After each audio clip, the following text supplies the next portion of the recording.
Hello friends, CTET कैसे पास करें पहली बार में दिसंबर 2024 का। हेलो नमस्कार। आज हम सभी लोग सीटेट 2024 के लिए कुछ प्रश्नों के माध्यम से हल करने का प्रयास करेंगे, जो कुछ इस प्रकार है। क्वेश्चन नंबर है 1।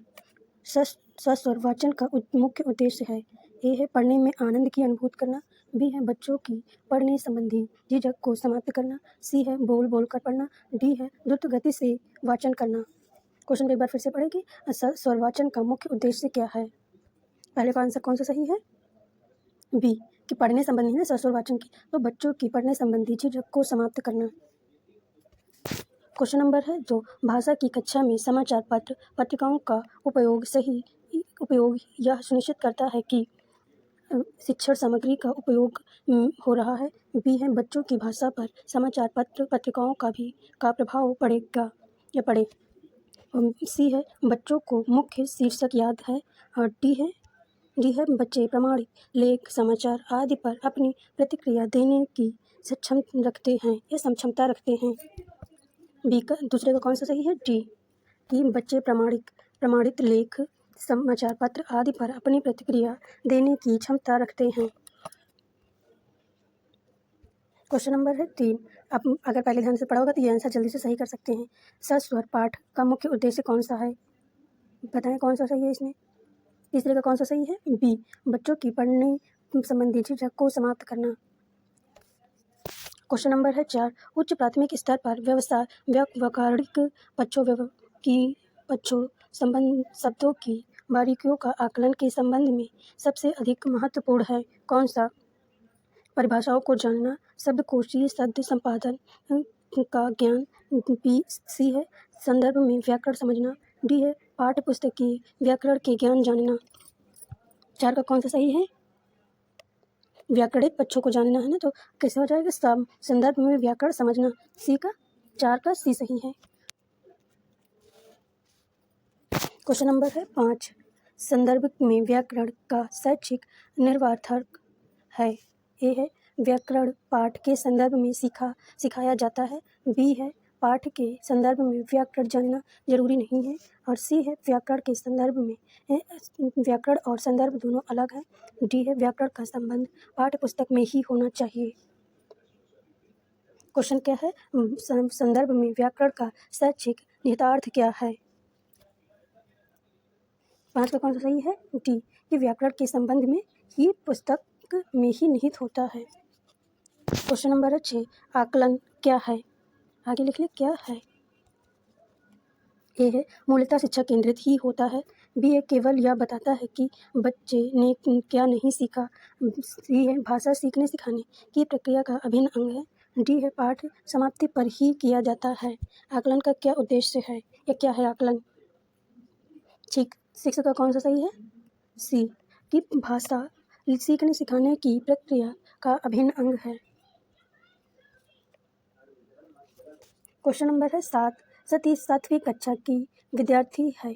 यह निबंध पर लिखते समय उत्तर कुंजी या गाइड से रटी हुई भाषा का प्रयोग करता है। इसके कारणों में सबसे कमजोर कारण हो सकता है। ए है उसकी लिखित भाषा पर पकड़ नहीं है। बी है उसमें विचार करने का सामर्थ्य नहीं है। और सी है सृजनात्मक लेख की शिक्षा पद्धति उचित नहीं है। डी है उसकी मौखिक भाषा बेहद कमजोर है। क्वेश्चन नंबर 7 का कौन सा सही है?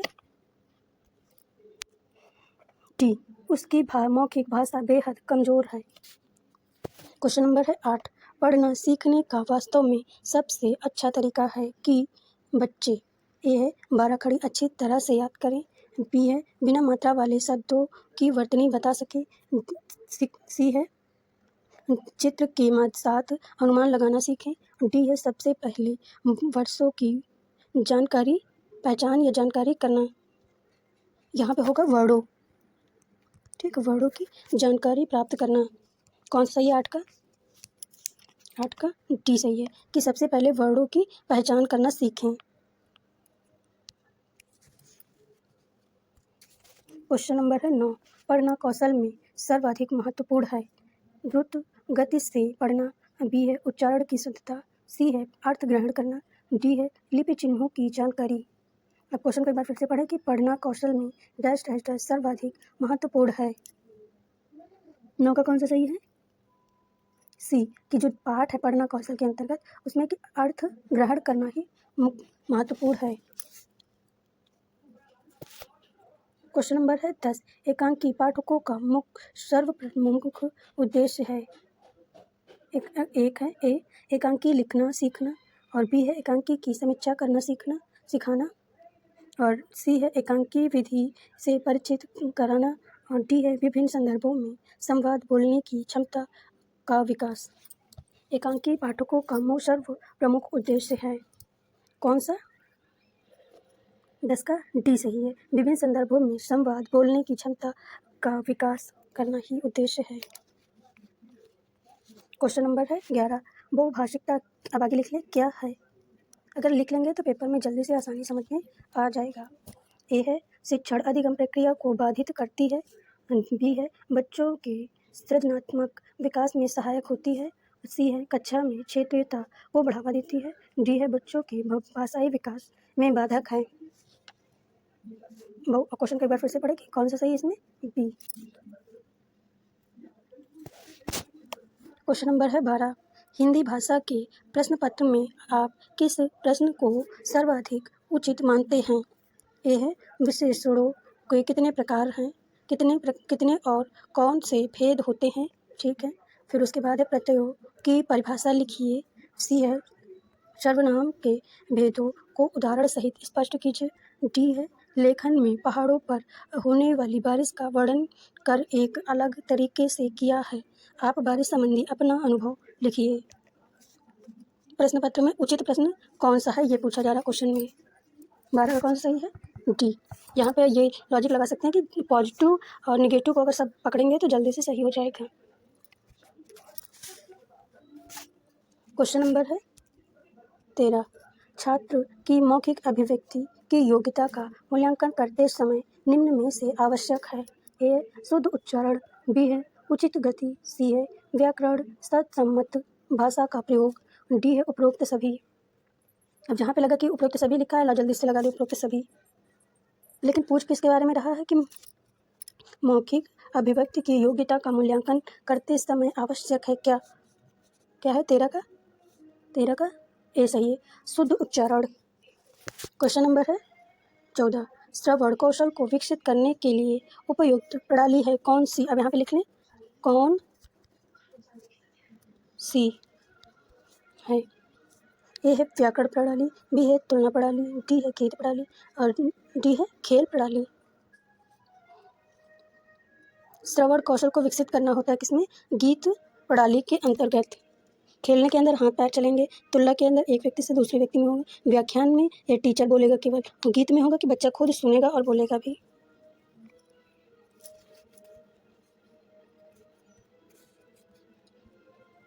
क्वेश्चन नंबर है 15, मौखिक अभिव्यक्ति कौशल का विकास में करने में सशक्त माध्यम है। ए है विद्यालय पत्रिका, बी है नाटक, सी है वाद विवाद, और डी है कुछ कार्यक्रम। 15 का कौन सा सही है जिसमें कि मौखिक अभिव्यक्ति कौशल का विकास हो सके? इसमें होगा 15 का सी सही है, वाद विवाद के माध्यम से मौखिक अभिव्यक्ति होगी। प्रश्नों की श्रृंखला यही समाप्त हुई है, और अगर आपको क्लास पसंद आई हो तो प्लीज़ चैनल को सब्सक्राइब एंड लाइक करें। Thank you class.